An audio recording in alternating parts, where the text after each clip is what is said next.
Another close one. Hello, everyone, and welcome to the No Cap Space post-game show. Whew. This is a series. A series. Before we get into anything, you're okay. So annual, but go get. It's not annual. We hear all the time. Go use code NOCAP15 and get ready for the college season. We are a little over 2 weeks away, give or take. Like maybe closer to 3. I don't know. I don't know, man. Calendar be whooping my ass, but regardless, what I do know is you can use code NOCAP15 and get 15% off your first purchase at Home Field in the link in the description below. Let's get into this game. Another close. If I could start, go ahead, Shawnee. Go ahead. I just would like to. Okay, and I know don't nobody want to hear this, but I took that NyQuil the other night, and then I fell asleep pissed off. I was not ducking the smoke, and I was here tonight because I truly thought the Liberty were going to do it. So I was like, I need to face the music, and I will be there after Game 5, no matter what. So I saw the comments, I saw the tweets, I saw everybody saying, "Come outside, you're not going to." Oh, I was getting jumped on different mediums. I got a note on my door, and it was just like, "Where were you?" And I was like, "Oh my God, what is this?" I'm getting mail. I'm getting it from all angles, every medium. So I just want everybody to know that, I'm not here tonight because the Liberty lost. I'm here because I thought the Liberty were gonna win, and I fell asleep the other night, sick, in more ways than one. Well, if we could start there, bro, because when she put that shot up just now, I kid y'all not, my stomach dropped almost out my butt. It was bad. Cause I don't care, man. I'm Paul George in it. It was a bad shot the first time. It was a bad shot this time. It just went in last time and it didn't go in this time. So yeah, that shot, when it went up, I was like, because of the first one, because even on the last show, me and Andrew talked about it, we thought both of those, or we thought the first one was not going in. It looked short. So because of that, I had the reverse reaction to this one where I was like, that doesn't look, wait a second. And then I thought, all right, it might be going in just because of what I learned from the last shot. But ultimately, the Minnesota Lynx win this 82-80 and force a Game 5. But she's got the confidence to take those shots, though. So I'm going to give her that. She stunk all game. The game before, last game. Thing you said about Sabrina ever, and then it immediately pivoted back. Yo, she was just absolute dog poop all game. And then when it mattered most, she still stepped up and took big shots like she hadn't been leaving a trail of dung everywhere she went with every shot she took and hit him. So, and I feel like, I don't mean to be hyperbolic, but that might be a turning point in her career. She goes from throwing up in one finals because she stunk that finals too. Well, and this is the first time that, because college, we all know what happened in college when it comes to COVID and the tournament getting canceled and the what if and what could have been and all that. But so she didn't get it there. She didn't get a chance to stink.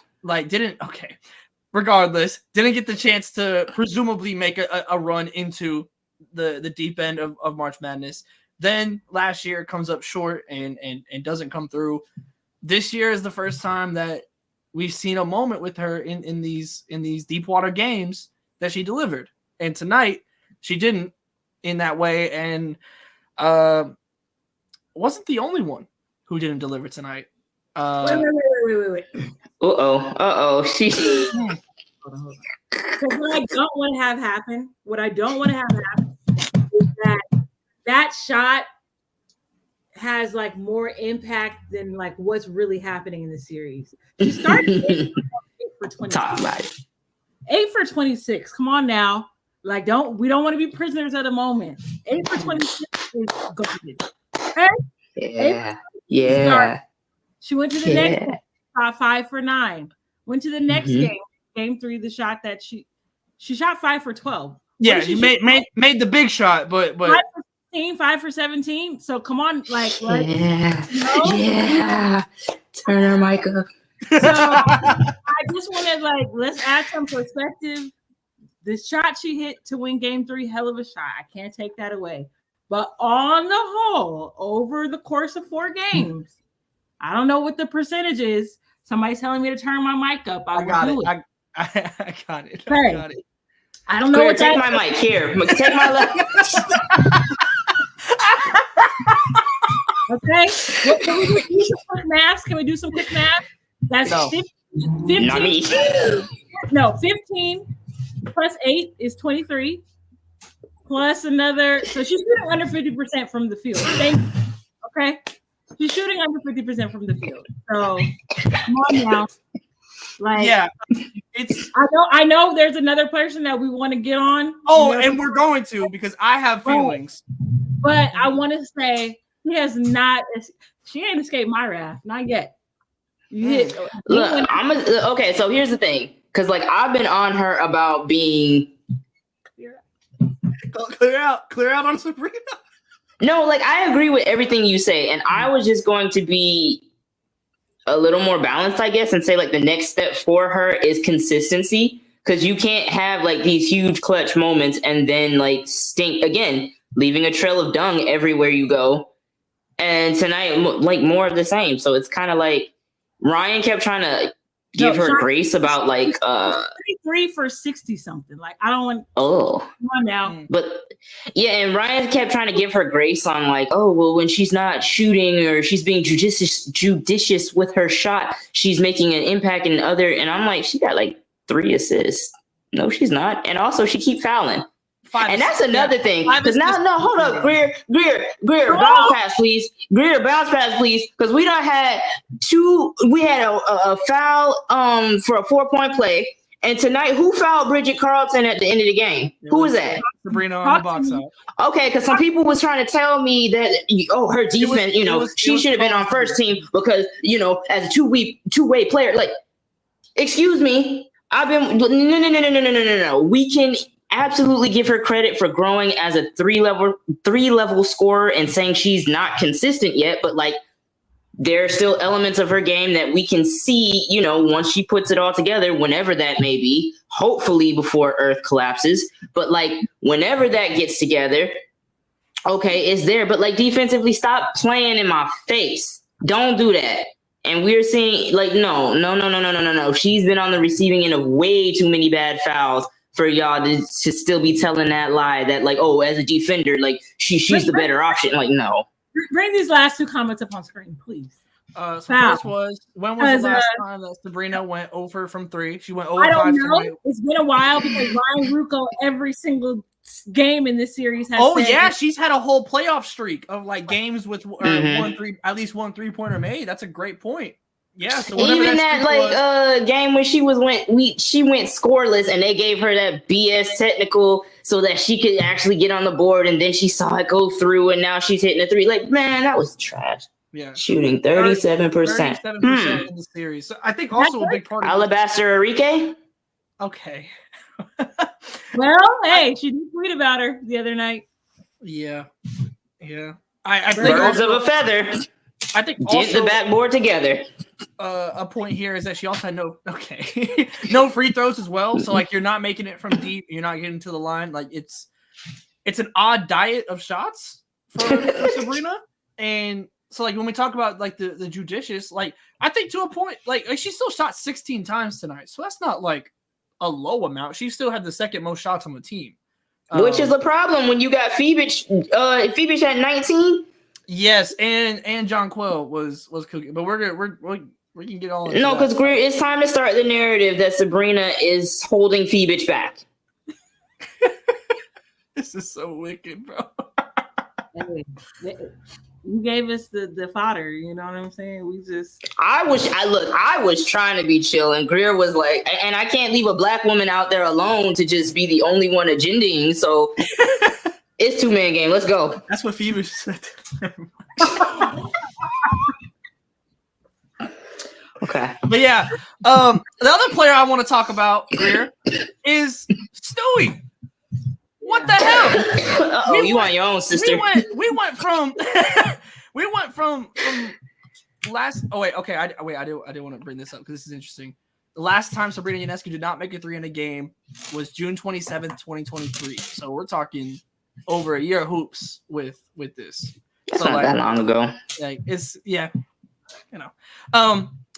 but Stewie, weird. That was we go from that third quarter, which was a religious hoops experience last game.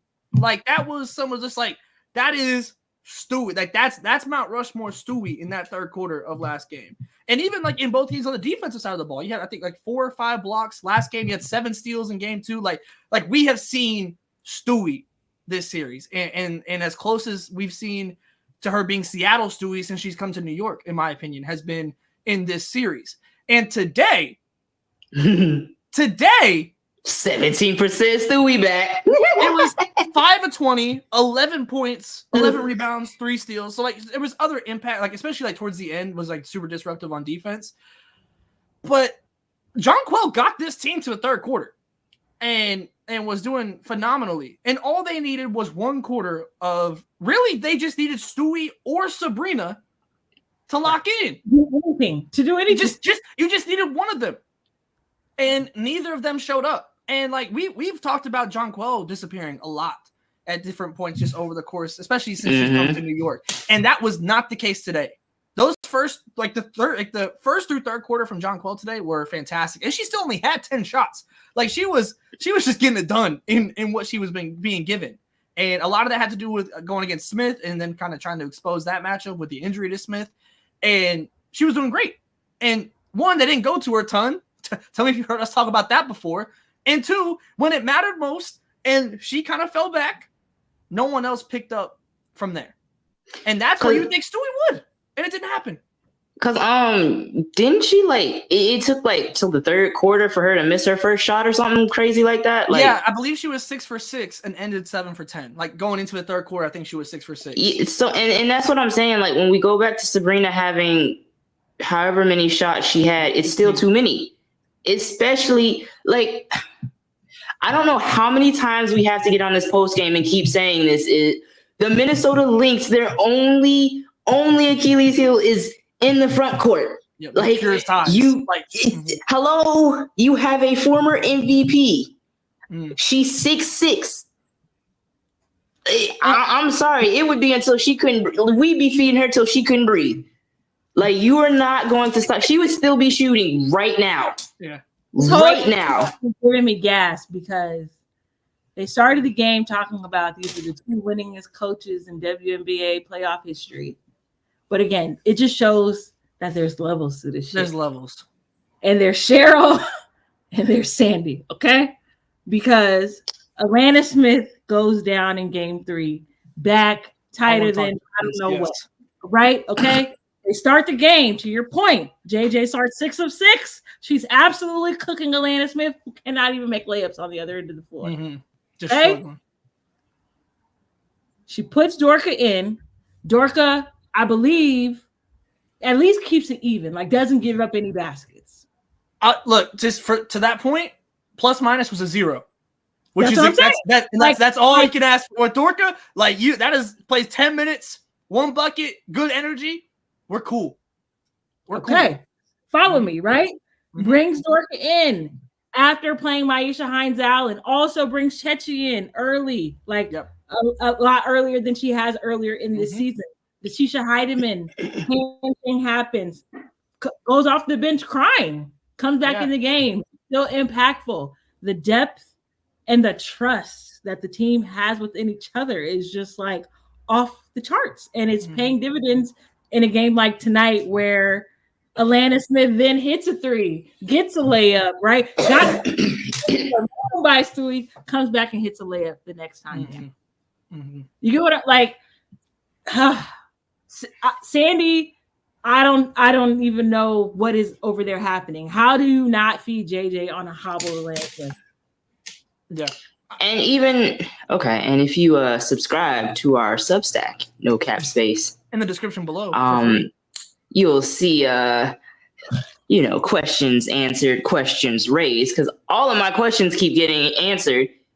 And one of them was can Sandy get it right? And it's kind of yes and no. She puts the right people in there, but then she stops. She does the thing like the Indiana Fever do, where they're like, "Oh, this is working really well. Let's do the opposite." Because I'm like, Benaj and Laney had 20 game. What was that? Game 2. Game 3. You still have Kayla Thornton. The baby Sabali has still been giving like really good minutes off the bench. Yeah, like it's not showing up in the stat sheet. No, I've been really enjoying what I've seen from Sabali. Well, Hello, you have 3 people that can continue. Let's do some math again now, right? Mm-hmm. So you have Alana Smith, hobbled. You have Maisha Hines-Allen, undersized. Mm-hmm. You have Peely, rookie, not really getting playing time. And you got Dorka. So you got 2 rookies, that don't really. All right, we'll take them out. What's Sandy doing here? Like, what is Sandy doing here? And she did this last year. You know what I'm saying? Like, I'm still on the Honshu train. I'm always going to be on the Honshu train. But it's just kind of like we had Kayla George coming off the bench and playing significant minutes when people went down. We had Kia Stokes being relied on to hit threes, and she doesn't go from the bench and get people that actually can come in and create a significant mismatch. And it's just like, sister, Sandy, she's on that didgeridoo Doc Rivers time until further notice. Like, there's nothing I can do. I thought she figured it out. I thought we were getting closer, and it's not happening. It's the way Cheryl puts her players in positions to succeed. Right? It's just different. It's just different. Bridget Carlton, again, somebody mentioned her in the chat, obviously hit the 2 clutch free throws, but has a couple of plays on the defensive end too, right? Where it's a turnover, right? Where it goes off of, I don't know whose foot, where she goes over on the screen and then they kind of trap Sabrina at the top with her and Fee. And then it might have been Sloop. Yeah, it may have been Sloop. Or Phoebe. It was one of the blonde girls. I don't know. But that's the point, right? It's just like the way that the Lynx got into the passing lanes tonight too. Deflections have been a big thing for them all season long, and tonight was more like game 1 probably in terms of like truly kind of clicking like on defense with the deflections and hands in the passing lanes. And we still haven't even talked about their superstar yet, who again, like, not the best night offensively, but I still think she finishes with a double-double tonight. And not almost a triple-double, but like Fee ends up with 14 points, 9 rebounds, 4 assists, 4 steals with only 10 shot attempts. Which, like, if you hold Fee to that, you're feeling pretty good. Like, you only 10 shot attempts, you're feeling pretty good, and especially because, like, I don't know if y'all heard, but Courtney Williams was in her Birkin. I don't know if they mentioned that. All right. How do I mute words in real life?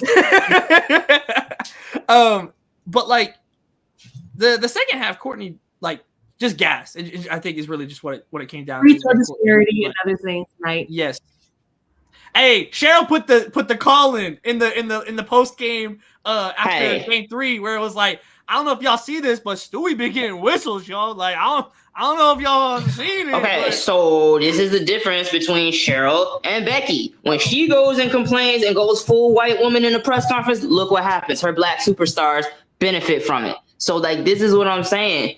And, to Joe's point, 10, I would like to see Fee have more shots, obviously. But to me, if you got 9 rebounds, 4 assists, 4 steals, like, she, to me, is making an impact in enough areas to where I'm like, okay, 10 shots, they still win. I'm not going to crucify her for that when I can clearly see the impact in other areas on both sides of the ball.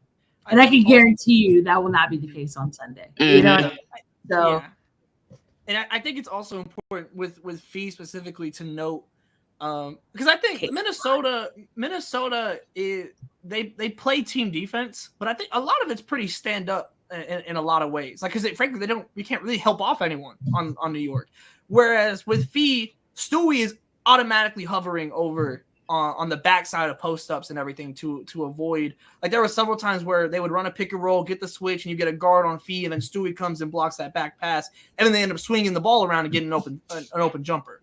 So like it's different, but I feel you where it's like obviously you want Fee taking more shots, if possible. But I think the way that they were getting other shots outside of Fee was in a healthy manner, as opposed to like avoiding Fee like we see with John Quell. And I think it's a very stark difference, even if the box score looks fairly similar in that way. But yeah, because Caleb McBride, 19 points, 3 of 6 from 3, 6 of 15. Courtney Williams, 7 of 16, 15 points. I think the key is Caleb, like the Minnesota backcourt outplaying New York's backcourt. Simple as that. Yeah, I think that's the difference. Tonight, straight up, they did what they needed to do. It wasn't pretty at times. Kayla missed her fair share of layups and drives, but she also made a couple too. And right. I just think like the timeliness of Minnesota's makes and plays. Like if you really go back and look tonight, Minnesota made all of the big plays tonight. Yeah. They went on their run in the fourth, which has been the story of this series, is like kind of whichever team can do that. Like that's how it's been the entire way. Is like whoever can make whoever pretty much has the last run in these games wins the game, just because of just how tight it's all been. Like, and it's terrifying and makes my stomach hurt. But I'm sick because like the Lynx could have been celebrating the title tonight. They should have been electric sliding.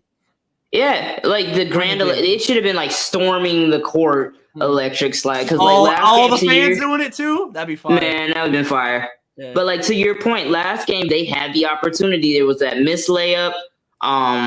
It was like another missed bunny. Like it was like 3 shots down the stretch that like before that gave the Liberty the opportunity to go up and like get that Sabrina shot to put it out of reach. And it's like whoever takes care of business and not just like makes a run, but like makes their layups, bro. Like that's actually what it's coming down to, because you got Stewie missing finger rolls in the first game, so it's who can lock in and really hit those easy shots under pressure late in the game.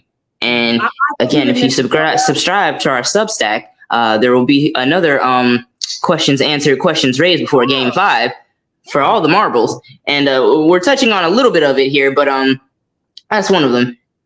Yeah. Again, I've said on this post game a couple of times, like Minnesota's habits, I think they're poised down the stretch in many, many, many games this season.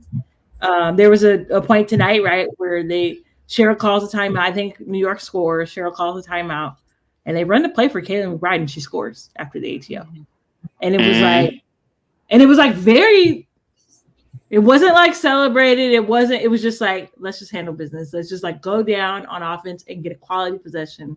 They did it. They scored. And then Sabrina's heaving. You know what I mean? Like heaving like a and double Andre.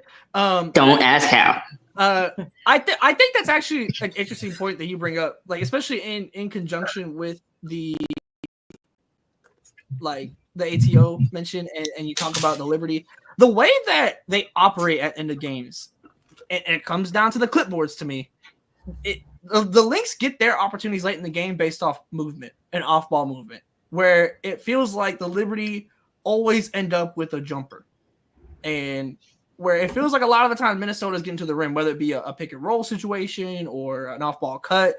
I think there's a lot of times where Courtney Williams has dribbled the ball too much, but at the same time, like that's kind of just a live and die by with both Courtney Williams, and I think with just the way that this offense has operated a lot of the time. Like it's either the ball is moving all around, or it's a Courtney Williams pick and roll where she's going to be dribbling the ball a lot. And there's been kind of heaves with that at times, but generally speaking, the Lynx have really been able just to operate and convert off movement and off ball movement specifically, which is to me. That's the clipboard. That's the coaching difference to me. Their guard is getting downhill pretty consistently, whether they're making layups or not, but still just putting that pressure, right? Sue was in foul trouble for the first half of this game. She had 3 fouls before halftime.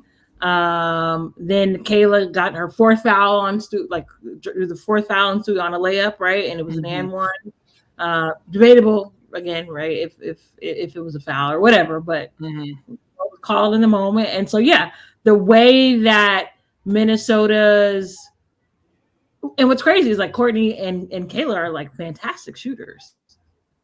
But they're putting pressure on Minnesota because they keep, putting pressure on the Liberty because they keep going downhill. Hey, Courtney Owens would be the greatest shooter of all time. She could take three feet back. I put it in the chat, but I mean, like that, like if she just could just a little bit farther back, you'd be the greatest shooter we've ever seen. Like, like it's actually insane to me how, like I said, just the movement of this team and everything across the board is just it's a team, like through and through. That's always kind of what it's been, is the individual talent versus the team. And now we go into game 5 where you're gonna need star players to play like star players if you're Liberty. There's not much room for error here at all. And that's the part that kind of concerns me. I feel like New York didn't go hard enough tonight, because to me it should have been like, you got to be willing to die on that court tonight. Like this should have been it. They lost by 2 in the final seconds. Like I like there were a lot. I know I didn't have my sound on for much of it because I was outside for a little bit, but like it didn't really feel like, oh, this is our first championship and this is our opportunity to really close the door. Like they should have been trying to end them. I think that's interesting because like we had the clip last game where it's like Stewie literally just going, "We're not gonna lose this effing game," and at no point did we ever feel like that. Like I believe Stewie when she said that. Like like she said that, I'm like, oh shit, they're not losing this game. Like wholeheartedly, there was never a moment in this game like it did not even have to be like a vocal word. It should have been JJ. Give me the ball. We're not going back to New York without the trophy. And I don't feel like we did, even during the broadcast, like, did they ever show like, oh, there's, the commissioners here and the trophies in the back and we got, No, so like, that's what I'm saying. Like it didn't feel like, oh, all right. Let's start a nasty rumor. Kathy wasn't even there. She knew. Nah, okay. Well, if the fix was in, rumor. It was Gino. Gino was like, I want to be at game 5. Gino wants to present the finals MVP because he already said I win either way. So Gino was the one on it, but Borka's winning it. It's kind of like both teams make me nervous because again, New York didn't go hard enough tonight and left the door open. And you said like Minnesota is a complete team. So everything is going to be a team effort. And if like one person is not slacking, but like struggling a bit, we have enough rotating pieces to like someone can step up. It's just, is that going to travel? Because again, role players play better at home. So whose role players are going to step up and whose star players are going to step up? But like, I'm a little concerned about New York's confidence because heads were kind of down after this game as they walked off the court. And I'm kind of like. And Minnesota's already demonstrated that they can win in Barclays. In New York. Yeah. I mean, ultimately, I think part of it to me, I might be nasty rumor in here, okay? But to a point, I think New York kind of like, maybe they got their underdogness out. Like they beat the Aces, and it's like, okay, we did that. Like that's what they came back to do. While Minnesota, they were just generally underrated. Like they're not supposed to be here. I'm just spitballing because, but I feel you though, where it's like it didn't feel like an elimination game. Like it didn't feel like we are. It never once felt like anyone took control to be like, we are ending this here. And that's interesting to me. Like there's no reason you have, whether it's John Quell, whether it's Stewie, hell, even if it's not someone that's doing it, but like a salute to be like, hey, we are locking it, like someone that has the experience of doing it. You know what I mean? Like it doesn't have to be the person that is actively scoring the buckets or on the court, but like someone get the team together and be like, yo, wake up. We got 5 minutes left. Let's end this now and here. and let's slide on the Lynx logo. Like at some point, someone has to say that, and it never. And that kind of goes back to it. Like I think we asked this like way back when the team was first formed. Like who's the leader?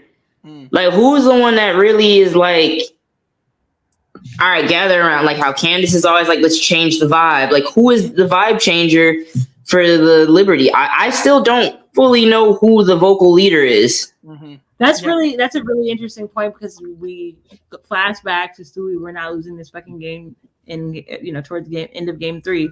But tonight in the huddle before game, Sabrina is the one that's mic'd up and like doing like the, Liberty on 3 kind of, you know what I mean? Breaking the huddle, right? And like, yeah. So interesting because like you would think it would be like a consistent person throughout. And yeah, because you only have one person that has consistently won at every level in every continent that she's played in. And so it kind of has to be her because like now you have a whole bunch of people that have made the finals that have like had big runs in this, that, the third, but like nobody that knows how to like slam the door shut. And I'm concerned. Yeah. Like, so even if it's like Stewie going up to Jonquel and hitting like the Draymond, like the KD gift where he's like pointing to his chest. Like I said, I just, and I know we've harped on this so much. I mean, this has been since this team formed of like, at some points, Jonquel is the person you play through. And like Jonquel is the person of the night. Because I think that's kind of the problem with the Liberty is that it feels like this should be a team where it's like, okay, who's on tonight? And that is totally okay because they have the talent in order to do that. But Jonquel has never really been in that rotation of like, okay, you're on tonight. Here you go. It kind of has always just felt like Stewie and Sabrina. And that is, we've been talking about it for literally over a year now. Like literally since this team formed, like when we first started seeing it is like, it always felt like Jonquel was the odd one out when it comes to just the emphasis of on the court play and who was being prioritized in the game. And now it truly might be the reason that they lose the finals. Like if they go back to Brooklyn and lose game 5, I genuinely think like that is one of the biggest byproducts of the reason that they lose this series is because they just don't ever emphasize Jonquel. Well, I hope Sandy doesn't like and subscribe our page until after this series is over because we giving her the keys, man. I can't have a 55-point JJ game next game like that would. Oh my gosh. Tar and feather Ellie when the Lynx win the championship. Hey, a couple of my followers waking up with her head in their bed. Oh my god! I got a schedule. Oh my god! Yeah. I mean, this is like, this. Well, going 0-6 in the finals all time would be just talk about a legacy game for the New York Liberty coming up. Because I think we're talking now like because we've had some conversations in our chat recently like about Stewie and the way that she has been discussed and her legacy and her resume and everything. This felt like not that she needs to be stamped, like by no means needs to be stamped. But when it comes to, okay, this is the most viewed finals. This is your team. This is the team, the last OG team that doesn't have a ring. You are one of the greatest that we have ever seen. This feels like the moment where like for everyone on a general public basis, you stamp yourself in that way. Like I said, we know, ain't no question about Stewie there, but the idea that you leave Seattle, you come here for the sole purpose of bringing a championship to your home, and you had the chance to close it out tonight, you don't do it. You go to game 5, it's like not legacy defining because she's already so stamped, but in the sense of elevating her to a level that I feel like she doesn't get the respect to be at right now. That's where this game 5 would come into when it comes to being a legacy game. And that's just one individual. That's not talking about Sabrina. That's not talking about the Liberty as a franchise. Like, it's because honestly, if they lose this next one, we got to talk about folding it. Because I don't see how you could, that there's got to be something in the CBA like after 6, like okay, that's enough. Start over. Welcome back. Because like I'm petitioning for Connecticut to get out of here because like I'm trying to find the right clause to get them out of here. But like 0-6, like come on. Yeah, I mean it's like I said, and I really just feel like not that Minnesota has nothing to lose, because I don't know how much of themselves they really see as like underdogs truly, because I think that they have had confidence in themselves the entire way, and like they kind of felt like everyone else was. I'm sure it was bulletin board material the way people like initially had them projected, but like I still feel like generally speaking in house there was never any thought that they would like this isn't a surprise to them. So I don't want to say that they have nothing to lose going out there, but I do feel like Minnesota, to me, in my eyes, of like going into this game and the stress of this game, has a chance just to play more free in this and with less pressure at home. I agree. Like, yeah, like I agree. I also think like for Minnesota, you know, like this is the WNBA. A lot of player movement is about to like this team probably will never be together again in this way. So like, you know what I'm saying? Like the Liberty, can I see them retaining their 3 stars? Absolutely. Minnesota has 1 star. One superstar, you know what I'm saying? And like the way that players shuffle around in this league, the way we think like a team like Seattle is coming after another year of continuity. You know what I'm saying? Like the windows are they even windows? They are little tiny. They're like drive-throughs. Peepholes. Yeah. They're drive-throughs. You got you in and out. Like we're rolling. But yeah, I think I'll be interested in seeing. I think we'll learn a lot quickly in like the first like 5 minutes or so of this game, because we've seen now Minnesota start well, but and in both of these games they started well, even though they only win one of them. But I can't wait. I can't wait. Like this is game 5. This is like and I don't know. Like me and Andrew were talking about it. This is the best hoops that we've seen in a minute. Like for me, it was the first thing that came to mind was the Storm Aces series in 22. That like the best hoop since then, which that series. Sorry, Greer. But like this is. I mean, I'm just happy we get another game. Like there's no better way. I can't wait to see the numbers of that game. First finals to go to game 5 since 19. Yeah, good point. Yeah, I didn't think about that. So yeah, I mean, you know, if you're new here and like for real, welcome to the W. Like you get a finals that is going the distance. Like that is exactly what you want. And between the 2 best teams all season long, the number 1 and the number 2 seeds, like I said earlier, the 2 most winningest coaches in the playoffs in WNBA history, in terms of like games won, right? So yeah, this is script writers did their thing. Yeah, I can't wait. I think, Shawnee, are you gonna be here on Sunday? Yes, I already said that. Okay, I'm not running. I believe, look. No, I'm asking to say this because I believe Andrew will also be here on Sunday. Okay. So win or lose, no matter what happens, I'm gonna be here. There will be a victory lap on Sunday. I don't know. We don't know who, but there will be laughter. There will be hate. There will be a victory lap, and I will be here instigating. Not that it needs to be. I'm sure I'll probably just turn the stream on and let it go, but I can't wait. It's gonna be so fun. It's not gonna be instigating. Believe that. Yeah. I can't. I'm going to early morning service. It's gonna be like the Lord forgive me what I'm about to do. It's time to go back to the old me. Old me. Oh man, well I can't wait. I hope you guys will all join us on Sunday after the game for another No Cap Space post game show, the last of the WNBA season, which is crazy. It's been a hell of a season, with so much that has gone down. But on top of that, make sure you guys go subscribe to the Substack as well. It's all completely free.